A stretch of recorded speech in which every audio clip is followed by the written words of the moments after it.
ଆଉ ଏ ସ୍ତ୍ରୀ ଲୋକକୁ ସନ୍ତୁଷ୍ଟ କରିକିରି ଠାକୁରଙ୍କୁ ବଦନାମ କରିବା କିଛି ମାନେ ନାହିଁ। ଅଛଞ୍ଚା ବେତ ଗଛରୁ କାଟି ଆଣିବ, ଗଣ୍ଠି ବାହାରୁ ନଥିବ, ପିଟା ହବ। ସ୍ତ୍ରୀ ଲୋକମାନେ 8-10 ଜଣ ଯାଇ ପିଟିବେ, ସେ ସାଇଜ ହେଇଯିବ। ଗୋଟେ ଭାଣ୍ଡାମି ଚାଲିଛି, ଯେମିତି ସାରଥୀ କିଛି ଦିନ କରିଥିଲେ, ସେ ତ ତାର କିଛି ଦିନ ଲାଷ୍ଟିଂ କଲା, କିନ୍ତୁ ଏ ସ୍ତ୍ରୀ ଲୋକଟି ଯାହା କରୁଛି, ବହେ ଆମର ଯୁବକ ପିଢି ମାନେ ଯିବେ ପିଟିବେ, ତାପରେ ଆସିବେ, ଛାଡିଯିବ ସବୁ ନିଶା। ତୁଳସୀ ଗଛକୁ ନେଇକି ଗୋଟେ ପ୍ରଚାର ଚାଲିଛି ଯେ ଏଠି ସମସ୍ତେ ଆସନ୍ତୁ, ଏଇଟା ତୁଳସୀ ଗଛ ବୋଲି ସମସ୍ତେ ମାନନ୍ତୁ, ତାକୁ ନେଇକି ବହୁତ ପ୍ରଚାର ଚାଲିଛି। ଜୟ ଜଗନ୍ନାଥ। ଆମର ଆମେ ଜନ୍ମ ହେବା ଠାରୁ, ଆମ ପୂର୍ବପୁରୁଷ ଠାରୁ ଆମେ ଜାଣିଛୁ ତୁଳସୀ ଆଉ ବିଛୁଆତି। ତୁଳସୀ 2 ପତ୍ରରୁ ବାସେ, ବିଛୁଆତି 2 ପତ୍ରରୁ କୁଣ୍ଡେଇ ହୁଏ। ତାପରେ ଆମର ଏଠି ଯୋଉ ତୁଳସୀ ଅଛନ୍ତି, ଆଉ ଗୋଟେ ଗଙ୍ଗା କୁଳିଆ ତୁଳସୀ ଅଛି, ସିଏ ବି ବାସେ, ବାସ୍ନା ହୁଏ, କିନ୍ତୁ ବିନା ବାସ୍ନାରେ ତୁଳସୀ ନୁହେଁ।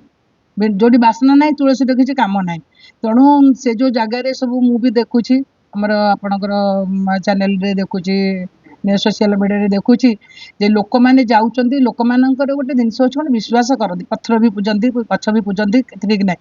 ଗଛ ତ ବୃକ୍ଷରାଜ, ସବୁ ଗଛ ଆମେ ପୂଜି ପାରିବା, ଯେତେ ଜୀବନ୍ତ ଗଛ ଆମେ ପୂଜି ପାରିବା, ପୂଜ କିଛି ନାହିଁ। କିନ୍ତୁ ସେଠି ଦନା ପାନା, ଯୋଉ ଆମର ଯୋଉ ବାନା, ଏଗୁଡ଼ା ସବୁ ବାନ୍ଧିକିରି ଯୋଉ ମାଳି ଟେକିକିରି ଯୋଉ ଅପପ୍ରଚାର ହଉଛି, ସେଇଟା ବନ୍ଦ କରିଦିଆଯାଉ, ପବ୍ଲିକ ବନ୍ଦ କରନ୍ତୁ। କାରଣ ସେ ଲୋକଟାକୁ ଯୋଉ ପ୍ରକାର, ଯୋଉ ସ୍ତ୍ରୀ ଲୋକ, ସିଏ ଗୋଟେ ଠାକୁର ମୂର୍ତ୍ତି ଜଗନ୍ନାଥ, ଆପଣ ଦେଖନ୍ତୁ, ସେ ଜଗନ୍ନାଥ କଲର ହେଇକିରି ଥୁଆ ହେଇଛନ୍ତି। ସେ ଜଗନ୍ନାଥକୁ ସନ୍ଧାନ କଲେ କେତେ ମିଛ ଜଣା ପଡେ। ଜଗନ୍ନାଥ ଥୁଆ ହେଇଥିଲେ, ଜଗନ୍ନାଥ ଆଭକୁ ପଳେଇ ଆସିଲେ, ହେଲା। ଏଇଟା ଗୋଟେ ଭାଣ୍ଡାମି ଚାଲିଛି, ଯେମିତି ସାରଥୀ କିଛି ଦିନ କରିଥିଲେ, ସେ ତ ତାର କିଛି ଦିନ ଲାଷ୍ଟିଂ କଲା, କିନ୍ତୁ ଏ ସ୍ତ୍ରୀ ଲୋକଟି ଯାହା କରୁଛି, ବହେ ଆମର ଯୁବକ ପିଢି ମାନେ ଯିବେ, ପିଟିବେ, ତାପରେ ଆସିବେ, ଛାଡିଯିବ ସବୁ ନିଶା। ଆଜ୍ଞା, ସବୁ ଶୁଣୁଛନ୍ତି, ସବୁ ଭଣ୍ଡ, ପଇସା ପାଇଁକି ପ୍ରଚାର ହଉନି। ଯଦି ସେଠି କିଏ ଯାହା ବିକ୍ରି ହେଲା, ସବୁ ପଇସା। ଆପଣଙ୍କର ଯଦି ଆପଣ 10 ଟଙ୍କାର ବାନା ବାନ୍ଧି ଦେଲେ ପଇସା। ଏଇଟା ଠାକୁର ଆସିବେ, ଭାବନାରେ ଆସିବେ। ମୁଁ ଠାକୁରଙ୍କୁ ଯଦି ଡାକୁଛି, ମୁଁ ସେଟା ଅନୁଭବ କରିବି, ଆପଣଙ୍କୁ କହିପାରିବିନି ଯେ ଠାକୁର କୋଉ ବାଟରେ ଆସୁଛନ୍ତି, ମୁଁ କାହିଁ କହିବି, କୁହାଯାଏନି। ରାଘବ ଦାସ ଯେତେବେଳେ ଥିଲେ ପୁରୀରେ, ଯେତେବେଳେ କହିଲେ ଲକ୍ଷ୍ମୀ ଜଗନ୍ନାଥଙ୍କୁ ଆସୁଛନ୍ତି, ସେ କହିଲେ କାହା ଆଗରେ କହିବୁନି, ଯେମିତି କହିଲା ମୂର୍ଧନା ଫାଟିଗଲା। ଏହା ହିସାବରେ ତ ଠାକୁର ଆସନ୍ତି କହିଲେ ମରିଯିବା କଥା, ଠିଆ କାହିଁ ସେଠି ହଉଛି।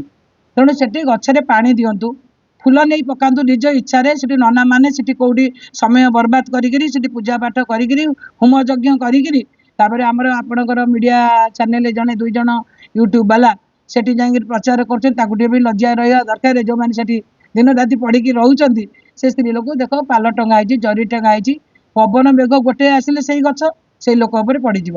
ତେଣୁ ଆପଣମାନେ ଏଟାକୁ, ମୁଁ ଲୋକମାନଙ୍କୁ, ପବ୍ଲିକ ମାନଙ୍କୁ ସଚେତନ କରିବାକୁ ଚାହୁଁଛି, ଯିଏ ଯାଉଛ, ଗଛ ଯାହାର ଯଦି ଇଚ୍ଛା ହଉଛି ଯାଉଛ, ତମେ ପାଣି ଦିଅ ସେଠି, କି ପାଣିର ବ୍ୟବସ୍ଥା କର, କିନ୍ତୁ ସେଠି ହୋମ ଯଜ୍ଞ କରିବାର କିଛି ମାନେ ନାହିଁ। ଆଉ ଏ ସ୍ତ୍ରୀ ଲୋକକୁ ସନ୍ତୁଷ୍ଟ କରିକିରି ଠାକୁରଙ୍କୁ ବଦନାମ କରିବା କିଛି ମାନେ ନାହିଁ। ଜଗନ୍ନାଥ ଆମର ପୁରୀରେ ଅଛନ୍ତି। ଆଜ୍ଞା, ସେ ଗଛ ବହୁତ ଜାଗାରେ ଅଛି, ସେ କଣ ଗୋଟେ ଗଛ, ସେ ଯୋଉ ଆମର ସେଇ ଫାସି ଟାଇପ ର ଗଛ, ସେଇ ଡିଜାଇନ ପତ୍ର ଅନେକ ଅଛି, ଅନେକ ଜାଗାରେ ଅଛି, ଜଙ୍ଗଲରେ ଅଛି। ଆମର ଯେହେତୁ ସେଠି ଏଠା ଜଳବାୟୁ, ଚିତ୍ରତୋଳା କୂଳ ନଦୀରେ, ସେଇ ଜାଗା ତ ଆମର ଯୋଉ ଗାଦି ଅଛି, ଆମର ନେମାଳ ସବୁ ଅଛନ୍ତି, ଠାକୁରଙ୍କର ବାସସ୍ଥଳୀ ଯୋଉଠୁ, ସେଠୁ ଲୋକମାନଙ୍କର ଗୋଟେ ବିଶ୍ୱାସ ଅଛି। ଯୋଉ ଗଛ ବୃକ୍ଷକୁ ସେମାନେ ପୂଜା କରନ୍ତି, ଆଉ ନିୟମ ନୀତିରେ ଲୋକମାନେ ଯାଆନ୍ତି। ଲୋକମାନେ ଆମେ ବିଶ୍ୱାସରେ ଯାଉଛେ, ବିଶ୍ୱାସରେ ଯାଉଛେ। ଯୋଉ ସ୍ତ୍ରୀ ଲୋକଟି ନିଜେ କହୁଛି, ମୁଁ ପୂଜା କରୁଛି, ମୁଁ ଠାକୁରଙ୍କୁ ଆସିଛି, ରାଜା ମାନଙ୍କୁ ଡାକିଲାଣି, ତାପରେ କହିଲା ମୁଁ ଲକ୍ଷେ ତୁଳସୀ ଦେଇଛି। କୋଉଠି? ପୁରୀରେ। ପୁରୀରେ ଆମେ ଯେକୌଣସି ପତ୍ର ଠାକୁରଙ୍କୁ ଯିଏ ଗ୍ରହଣ କଲା, ଆମେ ଯୋଉ ଆପଣ ଦେଖୁଛନ୍ତି, ଯୋଉ ତାଙ୍କର ମୁଣ୍ଡରେ ଯୋଉ ମଥା ମଣିରେ ଫୁଲ ଦିଆ ହଉଛି, ଟଗର ପତ୍ର ବି ଦିଆଯାଉଛି। ଆମର ଅଲଗା ପ୍ରକାର ସବୁ ଯେତେ ପ୍ରକାର ପତ୍ର ଅଛି, ସବୁ ଫୁଲ ଦୋକାନରେ ଦଉଛନ୍ତି। ତା ଦେହରୁ ଇଏ ପତ୍ର ଯଦି ପୁଳାଏ ନେଇଥିବ, ସେ ଜଗନ୍ନାଥଙ୍କୁ ଦେଇଦେଇଥିବେ। କିନ୍ତୁ ସେଠି ତ ଠିକ ତୁଳସୀ, ତାଙ୍କର ଗୋଟେ ନିୟମ ଅଛି, ଯୋଉ ତୁଳସୀ ଗୁଡାକ ଆସେ କେହି ଟଚ୍ କରନ୍ତିନି। ନନା ମାନେ ଆପଣ ଯୋଉ ମାଳ ହେଇ ବିକ୍ରି ହଉନି, ସେ ତୁଳସୀ ଡାଇରେକ୍ଟ ଜଗନ୍ନାଥ ପାଖକୁ ଯାଏନା, ଆପଣ ଜାଣିଛନ୍ତି ନା ନାଇଁ? ସେ ବାହାରେ ଥୋଇ ଦିଅନ୍ତି। କାରଣ ଜଗନ୍ନାଥଙ୍କ ତୁଳସୀ ଯୋଉ ୟୁଜ୍ ହୁଏ, ସେ ତାଙ୍କର ଯୋଉ ଇଏ ହୁଏ, ଆମର ଅଛି ଦାସିଆବାଉରୀ ମଠ, ତାଙ୍କର ଯୋଉ କଦଳୀ ପତ୍ରରେ ସ୍ୱତନ୍ତ୍ର କେହି ଛୁଇଁବେନି, ତାଙ୍କର ସେଇ ସେବାୟତ ମାନେ ଆଣିବେ, ସେଇ ଜଗନ୍ନାଥ ଉପରେ ଚଢିବ। ତେଣୁ ବିଶ୍ୱାସରେ ଏମାନେ ନିଅନ୍ତି, ନନା ନେଇକି ତାକୁ ଧରିକି ସେଉ ଛିଣ୍ଡେଇ ବାଣ୍ଟି ଦିଅନ୍ତି। ଡାଇରେକ୍ଟ ତୁଳସୀ ବି ସେଠିକି ଯିବା କାଠିକର ବାଟ ବି। ପୁଚ୍ଛ ମାନେ ଜଗନ୍ନାଥ ସବୁଠାରୁ ଭଲ ସୁବିଧା ଦିନ ହଉଛି ଧର୍ମକୁ ଚିତା କାଟିବା। ଧର୍ମକୁ ଏମାନେ ଧର୍ମ ନାଁରେ ଚିତା କାଟିବା ଏଇଟା ବାଟ କିଛି ନାହିଁ। ସେ ପତ୍ର ତାକୁ କୁହ, ତୁ ବାଟିକିରି ପିଇ ତାକୁ। ତୁଳସୀ ପତ୍ର ବାସନା ହଉନି, ବିଶ୍ୱାସ ଆସିବ। ସେ ସ୍ତ୍ରୀ ଲୋକ ଜଗନ୍ନାଥଙ୍କୁ ବାହାର କରି ସେଠି ଥୋଇଲାଣି। ତେଣୁ ଏଇଟା ବନ୍ଦ କରିବା ଉଚିତ। पब्लिक माने लोकाल लोक मैंने बंद करूँ कठोर भाव प्रतिवाद करूँ सेठी जो होम यज्ञ न करके निज घर होम यज्ञ करूँ सारथी एबेन तो एटा सारथी तो सेठी पुओ पिला थिला रक्षा पाईगला ये कोठी किमठ करिवो ये तो माने ताकू देख ता कथाबार्ता केते चालबाजी जगन्नाथ बाहरी पइले तू जगन्नाथ केमती बाहर कलु सेटा को तदंत करा जाऊ से जगन्नाथटा कोठी भासी आछि लागिचंदी ताकू लागिचंदी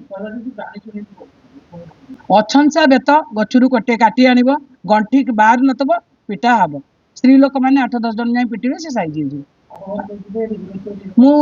मत किए नेले मुझे सांग मान देखा क्या कहवा दरकार तो पड़नी कारण मुझे भावुची एटा जदि शुणिले बंद करवाटा भल हम ना आगू जो दरकार पड़ो ये बढ़ेला कि लोक मान भितर से बाड़िया बाड़ी हो जाऊँगी आपड़ देखिए से गछ गछ अधा गछ तादू ठुंटा होगी देखिए जली जाइए अधा गचर पत्र ना गोटे समय आसब ये यहीटा कला गछ मन मन मरिक पत्र जली जाइए ना बहिसी बाउंश रहा ना बहिसी बाजिब